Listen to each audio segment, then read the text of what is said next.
લોકમત ન્યૂઝમાં આપનું સ્વાગત છે।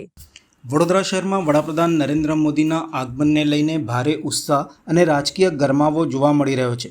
સરદાર ધામના લોકાર્પણ કાર્યક્રમ તેમજ ભવ્ય જનસભાને ધ્યાનમાં રાખીને શહેરભરમાં તંત્ર દ્વારા વ્યાપક તૈયારીઓ કરવામાં આવી રહી છે। ખાસ કરીને મોટી સંખ્યામાં લોકો કાર્યક્રમ સ્થળે પહોંચી શકે તે માટે નવલખી મેદાન ખાતે 100થી વધુ એસટી બસોની વ્યવસ્થા ઊભી કરવામાં આવી છે। માહિતી અનુસાર વડોદરા શહેરમાં વિવિધ વોર્ડમાંથી લોકો સરળતાથી કાર્યક્રમમાં જોડાઈ શકે તે માટે અલગ અલગ રૂટ મુજબની બસોની ફાળવણી કરવામાં આવી છે। બસ વ્યવસ્થા સાથે લોકો માટે સુવિધાસભર આયોજન પણ કરવામાં આવ્યું છે, જેથી ગરમી વચ્ચે કોઈ મુશ્કેલી ન પડે।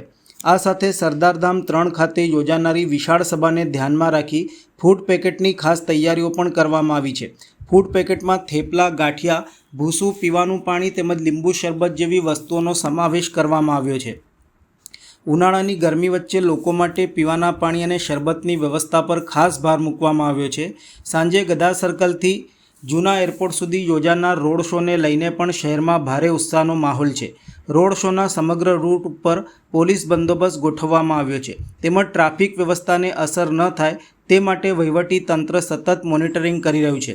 આ સમગ્ર આયોજનમાં વડોદરા મહાનગરપાલિકાના ફૂડ વિભાગ, અર્બન હેલ્થ સેન્ટર, મિકેનિકલ વિભાગ સહિતના વિવિધ વિભાગોના અધિકારીઓ અને કર્મચારીઓ સતત કામગીરીમાં જોડાયા છે। પીએમ મોદીના આગમનને લઈને શહેરમાં રાજકીય ચહલપહલ પણ જોવા મળી રહી છે।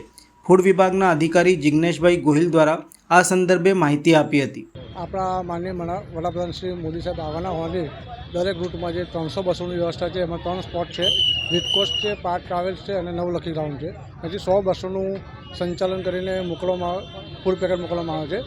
એમાં ફૂડ પેકેટમાં 2 પાણીના જગ છે, પછી ચવાણું છે, ગાંઠિયા, બુંદી અને જ્યુસ છે, એ પ્રમાણે વ્યવસ્થા કરવામાં આવી છે। એ આપણે ફક્ત બરોડા છે રોડ શો માટેનો જે 300 બસો છે ને, એની વ્યવસ્થા અત્યારે કરવામાં આવી છે। Jitendrasinh Gohil, food safety officer.